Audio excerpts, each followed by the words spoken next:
Girls' night out woman gets back to a life of loneliness. Before you even get the line, I'm going to give you one opportunity. What did you do? I told you I went to see my aunt. Okay. That's the one reason I went over there for, like. For Atlanta. Okay, Atlanta. that's it. Just for your aunt, and that's it. Yeah. And you just seen some friends. And then I ended up seeing my friends. They were, And then what y'all do? We didn't do anything. We were just kicking it. Oh, okay. Well, my boy that follows you on your close friends, seems different. Okay, yeah. This seems like nothing, huh? This seems like nothing, huh? I'm in your city. Yeah, close friends, huh? So what's this? Who's friends? Lamborghini, huh? Oh, don't worry about who's friends. So you're in a Lamborghini. Your friends are just toxic. You're just trying so you're in a Lamborghini. You popping bottles in Atlanta. Problems all the time. Let me tell you. So what's this? So what's this? This ain't you. You know what? Yes. Okay. Double R only. You ain't never.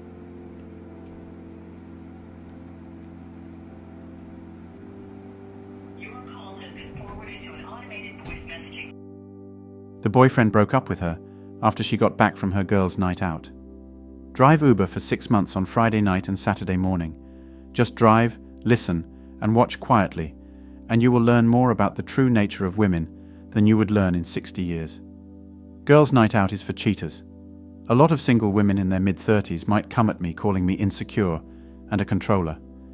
Well, it's not new that single women in that age range give bad advice. This is different from going out with friends for dinner, coffee, or some type of mutual hobby. These are all perfectly acceptable things to do with friends. Clubbing and going to bars is not. Girls' night out is you and your friends dressing slutty, going to a place with alcohol and endless guys trying to sleep with you, and you telling your husband he can't go with you.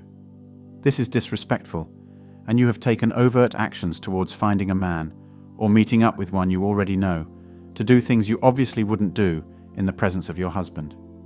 If you weren't going to be a good person, you shouldn't have fooled your husband into thinking you were. Men and women are not the same. They're different and see the world differently, especially when it comes to attraction or arousal. It's not symmetrical. The husband needs to set his boundaries and preferences for his woman up front. Unfortunately, women these days want to act like they are single when they're either in a relationship or married. Always remember one thing. If she insists on girls' nights out, she belongs to the streets.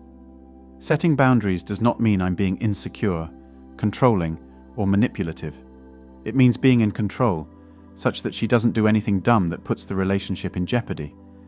Women have a short-sighted vision about the consequences of having these girls' night outs. Because the 304ism manifested by social media has plagued the whole world for most women. No married person, man or woman, should be out carousing at bars and dance clubs while their spouse sits at home, wondering where they are or if they are okay. If anyone needs to be told this, they need some schooling in common sense and respect for their spouse. It's not really about trusting her or not. It's about being in a relationship and respecting each other completely.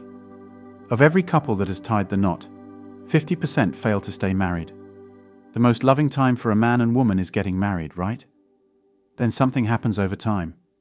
Boundaries get crossed and it goes south. Now, if both members in a relationship respect and understand boundaries, there will never be a problem with infidelity. See, people sometimes put themselves in a position where there is a chance something could happen. A woman could go out dancing with her girlfriends. A nice young man approaches her and asks her to dance. She'll turn him down, but men are predators, and he will be relentless, and she will eventually cave. Not always, but most of the time, he may be very charming and sweep her off her feet. Good dancing, a few drinks, and what most people do not realize is the pheromones that men and women expel when they exercise. And dancing is exercise. They become attracted, and for some reason they kiss. This is the beginning of the end. Please don't be narrow-minded to think, it'll never happen to me, because it absolutely does happen. Did she mean to go out and hook up? No, absolutely not. How many times have you heard, I don't know why I did it, but it just happened? Men and women who are in a relationship need to understand situations for what they are. Don't put yourself in a situation where you could become vulnerable. Recognize that her going out to a club is a very, very dangerous and destructive activity. This is all hypothetical, but it happens every day. Sometimes the first night out, sometimes the pursuer takes a few days, and he will ask her, "May we dance next time we see each other?" And she will be thinking about this guy. He gave her attention, flattered her, and was interesting. She becomes his prey. Now, if a husband sees this, the new guy kisses his wife, and she accepts the kiss, well, it's a nail in the coffin. It's not about trust, because we should trust our partners to never visit strip clubs. If I trust a woman, then I don't expect her to visit strip clubs. It's one thing to glance at attractive members of the opposite sex who come into our orbit, but consciously seeking any sexual excitement or gratification from others is an act of infidelity in itself. Doing it against my wishes, or without my knowledge, is an act of betrayal and a violation of trust in itself. Sexual fidelity isn't the only thing we should be trusting our partners with. Infidelity doesn't require any physical contact, and our sex life isn't the only exclusive thing about our relationship. I don't know. Throw us a crazy story. Like, what's one of the craziest things that happened in that time that you spent doing that, where you're like, you kind of blew your hair back and you're like, whoa, I wasn't really expecting to see that happen tonight. Well, I kind of thought of a few of my stories, and I always relate back to my first year. And I think because that's when I saw the shock factor when this stuff actually live this way, right? Because everyone thinks, oh, only a certain crowd goes to strip shows. I just say the vast majority, 80-90%, only go to strip shows once. Someone's birthday, someone's bachelorette, someone got tickets. This is everyone from all walks of life, right? Like, I live in the States, but, I've toured up in Canada, I've toured all over the US. People are the same everywhere you go. They're just looking for something different. So one of my first experiences is I was down south, and my buddy and I were new to the scene, and we went home with these girls. I went out to the bar after with these girls. And the girl I was going with, she said she's broke up with her boyfriend, which he didn't know they just broke up. And my buddy had a girl who was, she was probably dating every guy in the town. She just didn't care. You knew it was a done deal before the show even started. And another girl was the bachelorette. She was getting married in 2 weeks. Well, we're all walking to a different bar, and the girl I'm with, her boyfriend comes, picks her up. I'm like, oh, okay, cool, whatever. Hey, I don't want to step on anyone's toes.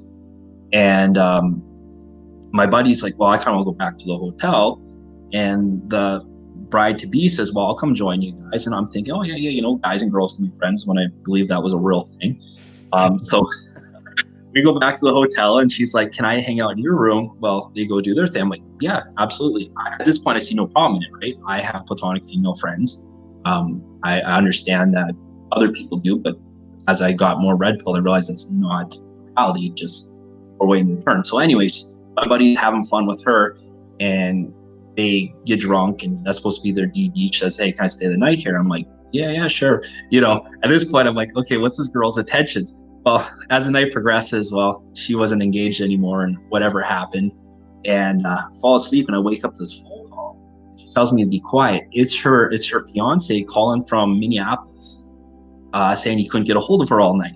And she's like, honey, I went to bed at 10:30 after the show. Where have you been? I've been worried sick. And then she starts giving him shit for going to strippers, accusing him of cheating.